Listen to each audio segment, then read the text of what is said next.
মাতরম বন্দে মাতরম বন্দে মাতরম বন্দে মাতরম তৃণমূল কংগ্রেস জিন্দাবাদ জিন্দাবাদ জিন্দাবাদ তৃণমূল কংগ্রেস জিন্দাবাদ জিন্দাবাদ জিন্দাবাদ তৃণমূল কংগ্রেস জিন্দাবাদ জিন্দাবাদ জিন্দাবাদ মামাটি মানুষের সরকার জিন্দাবাদ জিন্দাবাদ তুফানগঞ্জ ২ নং ব্লকের বারোকোদালি ২ গ্রাম পঞ্চায়েত, যেখানে ইতিমধ্যেই এখানকার প্রধান তৃণমূল কংগ্রেসে যোগদান করেছেন।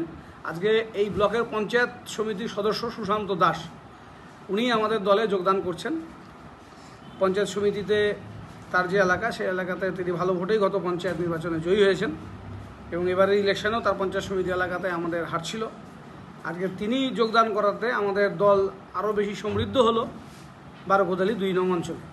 আমরা চাইব যে সুশান্ত দাস তার যে দায়িত্ব মানুষের প্রতি, যে দায়বদ্ধতা আছে এলাকার মানুষের কাজের জন্য, সেই কাজগুলো করতে তিনি যাতে সফল হন, তার জন্য পঞ্চায়েত সমিতি, জেলা পরিষদ, আমাদের এমপি, মন্ত্রী, আমাদের মাননীয় মুখ্যমন্ত্রীর সমস্ত সহায়তা প্রকল্পগুলো যাতে তার এলাকায় পৌঁছায় এবং ভালোভাবে মানুষের কাজ এবং পরিষেবা আমরা দিতে পারি, সেই দিক থেকে সুশান্ত দাসের এই যোগদান আমাদের দায়িত্ব আরও বাড়িয়ে দিল।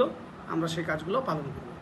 আমরা সুশান্ত দাসকে স্বাগত জানাচ্ছি। আমাদের মধ্যে ব্লক তৃণমূল কংগ্রেসের সভাপতি এই ব্লকের চৈতি বড়ুয়া, পঞ্চায়েত সমিতির সভাপতি শীতল দাস, জেলা পরিষদ মেম্বার নিরঞ্জন সরকার যেমন আছে, তেমনি সহকারী সভাধিপতি আব্দুল জলিল আহমেদ, জেলা নেতা হিসেবে তিনি এখানে উপস্থিত আছেন।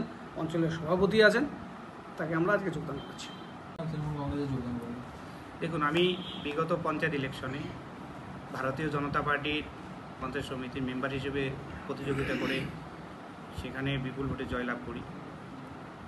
বিগত 1 বছর আমি বিজেপির পঞ্চায়েত সমিতির মেম্বার হিসেবে থাকার জন্য 1 বছরে আমি আমার যে এরিয়া, সেই এরিয়াতে আমি এখন পর্যন্ত কোনো রকম উন্নয়নমূলক কাজ করতে পারিনি। তো বর্তমান যে পরিস্থিতি, তো সেই পরিস্থিতিতে দাঁড়িয়ে আমাকে যদি যে জনসাধারণ আমাকে ভোট দিয়ে জিতালো, তাদের যদি কিছু পরিষেবা দিতে না পারি, তাহলে আমি কিসের একজন ইলেক্টেড পঞ্চায়েত সমিতির মেম্বার? তো এখন কাজ করতে গেলে, উন্নয়ন করতে গেলে অবশ্যই রাজ্যে যেহেতু তৃণমূল সরকার রয়েছে, তো সেই উন্নয়ন বজায় রাখতে গেলে সেই সরকারকেই সাপোর্ট করতে লাগবে এবং আমি তাই নিজের স্বইচ্ছায় আমি ভারতীয় জনতা পার্টি ছেড়ে তৃণমূল কংগ্রেসে আজকে যোগদান করতে আসছি।